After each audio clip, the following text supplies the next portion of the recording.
On World News Tonight, missile misery. Ukrainians continue to be vulnerable as Russia take aim at Kyiv with over 100 missiles.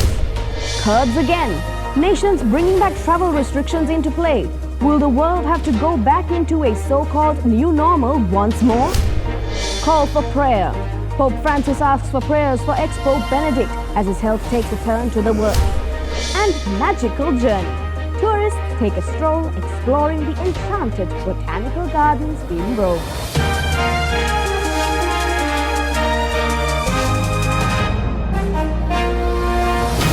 This is Derana World News Tonight. Reporting from Colombo, here is Anuradhi Vikramasinghe. Good evening and thank you for joining us on World News. Tonight's top story leads with Ukraine as an air raid alert has been issued across Ukraine as a fresh wave of Russian missiles targets major cities. Russian troops are intensifying attacks on Kharkiv and are trying to capture Bakhmut. Russia fired more than 100 missiles into Ukraine, targeting the capital Kyiv, where 3 people were wounded, the northeastern city of Kharkiv, and other cities in a large-scale aerial bombardment. Ukraine's Air Force said that attacks had involved sea and air-based cruise missiles fired from different directions and followed an overnight assault by kamikaze drones. Presidential advisor Mikhailo Podolyak put the number of missiles fired at more than 120. The latest blitz came hard on the heels of the Kremlin's rejection of Ukraine's peace plan, insisting that Kyiv must accept Russia's annexation of 4 Ukrainian regions. Kharkiv Mayor Ihor Terekhov said officials were clarifying what had been hit and whether there were any casualties after the Russian missile caused a series of explosions.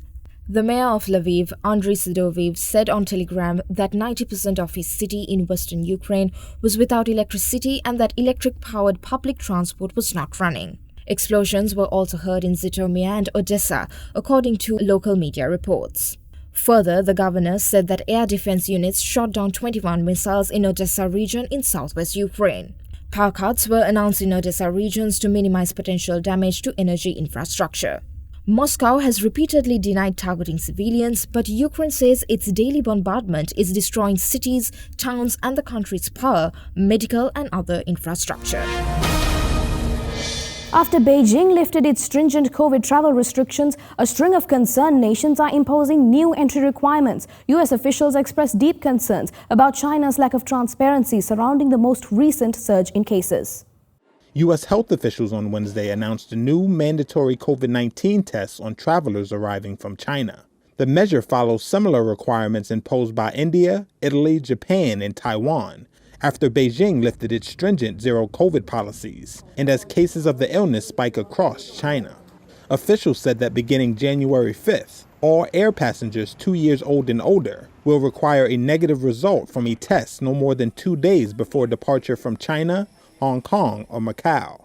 Federal officials added that passengers who test positive more than 10 days before a flight can provide documentation of recovery in lieu of the negative test result.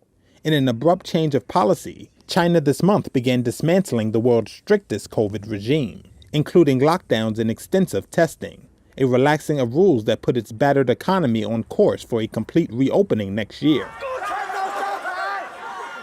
The lifting of restrictions, which followed widespread anti-lockdown protests, means COVID is now spreading largely unchecked and likely infecting millions of people a day, according to some international health experts.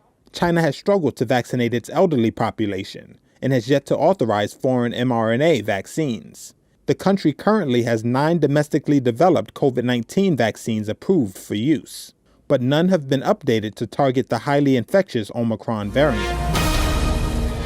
Now, Japan has partially eased COVID-19 restrictions, limiting flights from Hong Kong to a handful of designated airports following protests by the Chinese territory's government. The drills were arranged after the military failed to shoot down 5 North Korean drones that violated the South's airspace on Monday in an infiltration that raised questions over its readiness posture. The Monday intrusion by the drones, one of which flew close to the capital Seoul, prompted the South's military to deploy fighter jets and attack helicopters. But despite a 5-hour-long operation, the military failed to shoot down the North Korean drones, prompting widespread criticism over the response and an apology from the country's military. South Korean President Yoon Suk-yeol criticized the military response to the border breach by North Korean drones, stressing that he could seek to push for the establishment of a military unit specialized in drones. Amid criticism over South Korea's air defenses at a time of North Korea's growing nuclear and missile threats, Yoon visited the state-run Agency for Defense Development to check the country's resonance and interception capabilities and called for an overhaul of the response system against all flying objects. In a midterm defense blueprint, the South Korean Defense Ministry said it plans to spend 560 billion won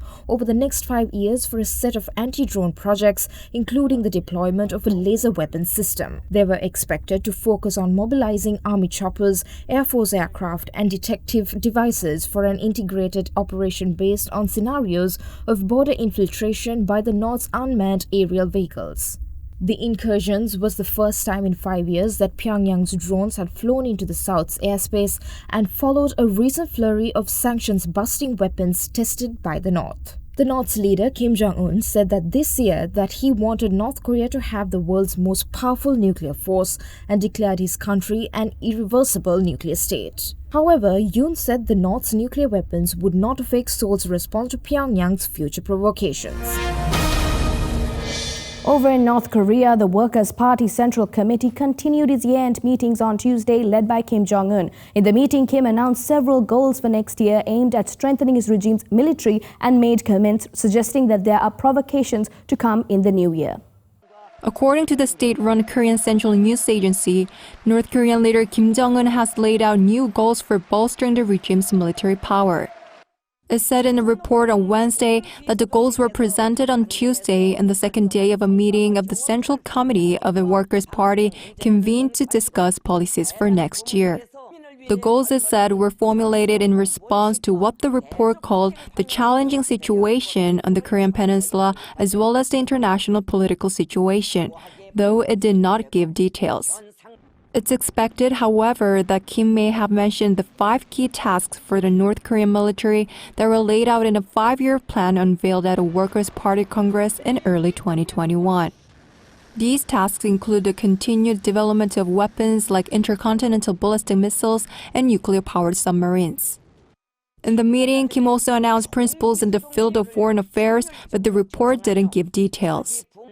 Kim reportedly discussed what he referred to as the struggle against the enemy, a reference to South Korea, possibly indicating more tensions on the Korean Peninsula next year.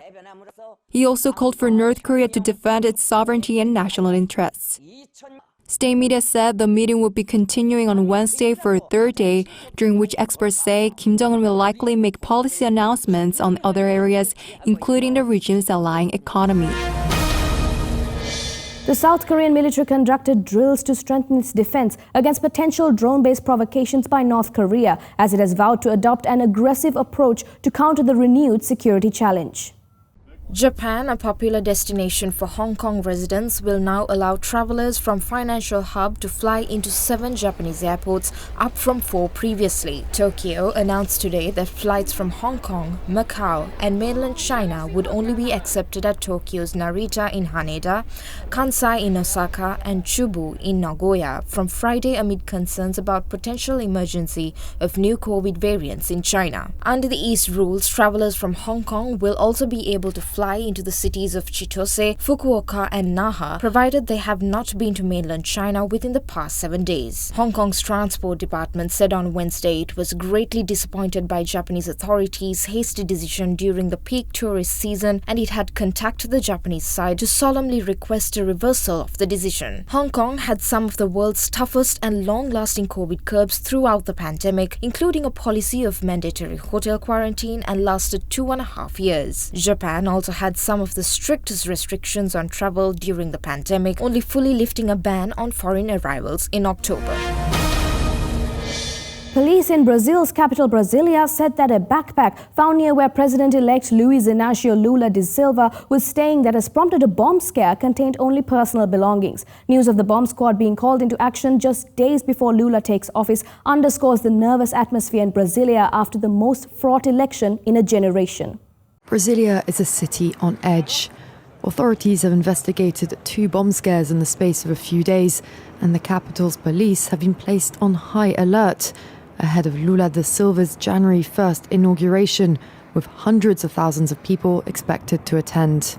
There will be a mobilization of 100% of the Federal District of Brasilia's police forces, both the military and the civil police, and also the fire brigade, to ensure the safety not only of the president, but also of foreign delegations and the public. The incoming Justice Minister also said he'd seek to suspend the carrying of firearms in the capital by members of the public until after the inauguration. The number of registered gun owners has surged sixfold in Brazil since outgoing President Jair Bolsonaro began loosening gun laws in 2019. On December 24th, police said they'd foiled a bomb plot, arresting a pro-Bolsonaro election denier who said he was inspired to build up an arsenal by the outgoing president's call to arms. After Lula narrowly beat Bolsonaro with 50.9% of the vote in a runoff election in October, supporters of the defeated president blocked roads and camped outside military barracks, urging the army to overturn Lula's victory. Earlier this month, some pro-Bolsonaro protesters also torched vehicles, clashed with police, and tried to invade their headquarters. Bolsonaro himself has limited his public appearances since his defeat. Let's go in for a short commercial break. More world news on the other side.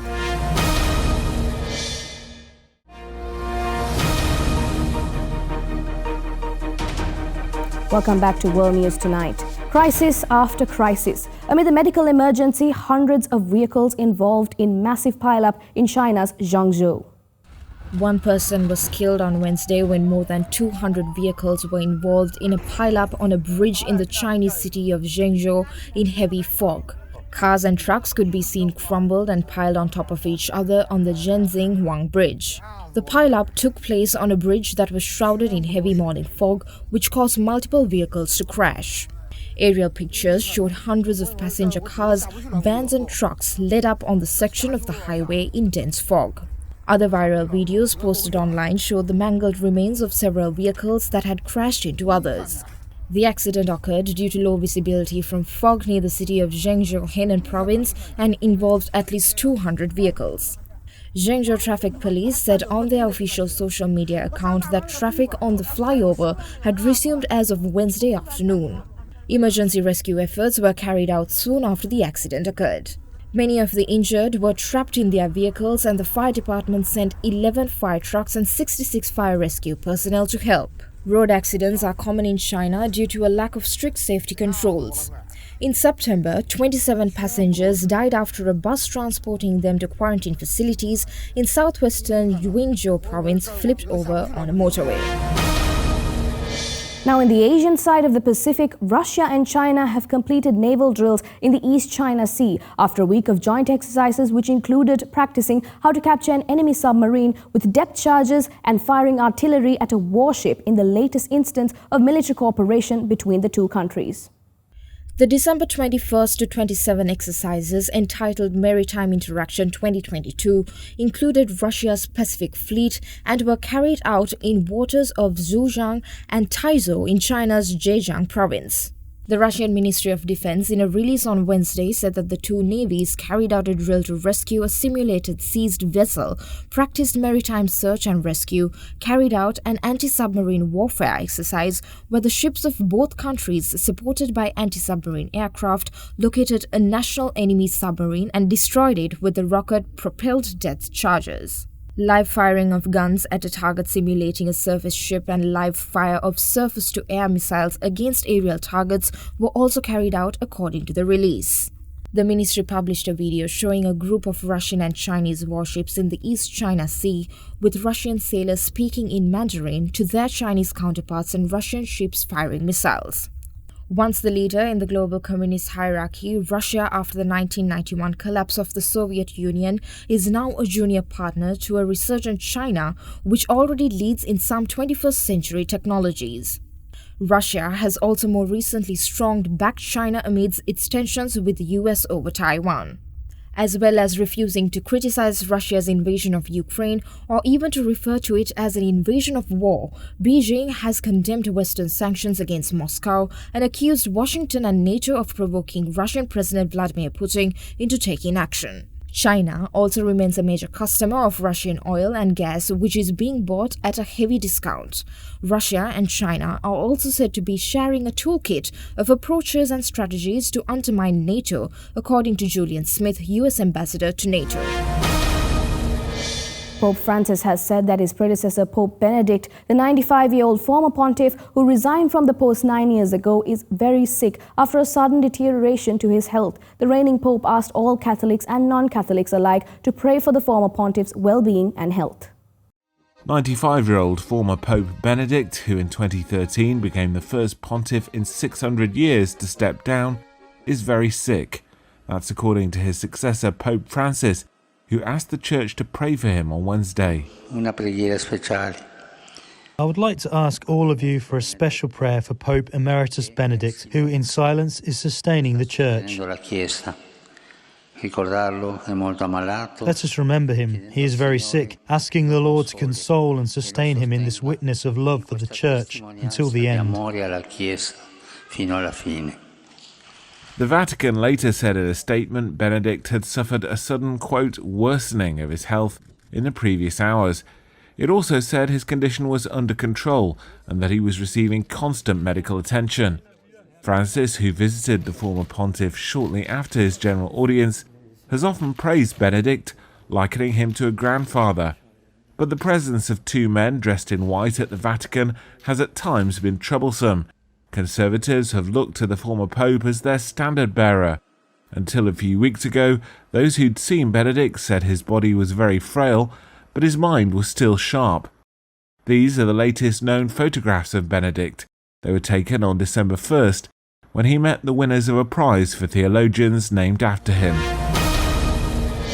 A massive fire that tore through a hotel and casino in the Cambodian border town of Phoi Phe has killed at least 16 people and injured about 50.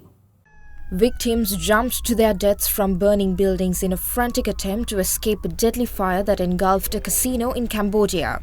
The rescuers said that at least 16 people were killed, but the death toll was expected to rise from the blaze at the Grand Diamond City Hotel and Casino in Phoi Phe, a city that borders Thailand. Leader of a Thai rescue team who responded to emergency calls from Cambodian authorities said some of the victims appeared to have died from smoke inhalation. Approximately 700 Thai citizens were rescued and sent to hospitals in Thailand, according to authorities. The fire broke out just before midnight on Wednesday, according to local Cambodian police, who added that the fire was now under control. Police also said about 400 people were working in the casino at the time and that the cause of the fire was unconfirmed as of yet. Phoi Phe, a transport hub between Cambodia's Siem Reap and the Thai capital Bangkok, is known for its multiple casinos and is home to many Thais who work in the city's gambling industry. Almost all forms of gambling are illegal in Thailand, though it remains a popular vice in the country, with many Thais crossing the border to gamble legally. Already dogged by criticism at home and abroad, a new Israeli government is set to be sworn in, the final stroke in Prime Minister-designate Benjamin Netanyahu's political comeback. Even before starting his record 6th term in office, Benjamin Netanyahu sought to calm concerns about his emerging government, made up of his conservative Likud party, ultra-Orthodox parties, and a far-right ultra-nationalist religious faction affiliated with the West Bank settler movement. In this country that I will lead, there will be no situation where a person, whether he is LGBTQ, Arab, ultra-Orthodox or any other person, will enter a hotel and not receive service, or enter a doctor's practice and not receive service. But several of his new coalition allies are openly anti-LGBTQ, have agitated against minority rights, or have called for the complete annexation of the West Bank. Among them, Itamar Ben-Gvir of the Jewish Power Party, who lives in the occupied West Bank and was convicted in 2007 of incitement against Arabs. With God's help, we will form a full-on right-wing government. He'll be in charge of the police as the newly created National Security Minister. Another West Bank settler, religious Zionism leader Bezalel Smotrich, will serve as finance minister, but will also have authority over the expansion of Jewish settlements in the occupied West Bank. About 500,000 Jewish settlers live on land Palestinians seek for a state, which the international community considers illegal and an obstacle to peace. Despite this, Netanyahu's Likud party said in a statement of policy priorities that the new government will pursue settlement expansion, a threat that risks escalating violence in the occupied territories after a surge in unrest this year, the deadliest since 2006.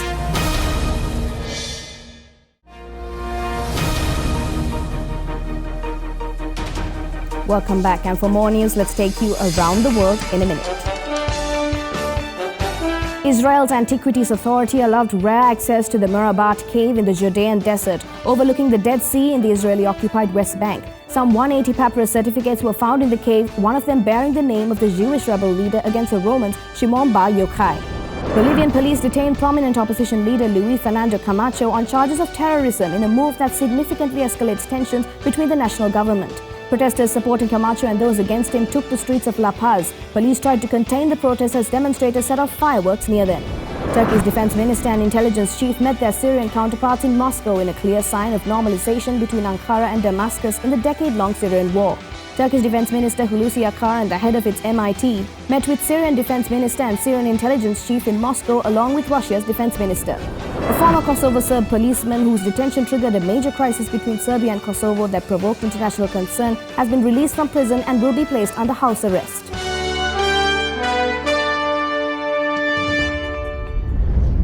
And that is all from us here at World News Tonight. Join us again tomorrow as we keep you up to date with the latest from around the world. In case you missed any of the stories tonight, you can watch the whole program on our YouTube channel, youtube.com/OtherThanEnglish. We leave you tonight with tourists and residents wandering in the Christmas light paths inside Rome's Botanical Garden. Stay safe and have a great night.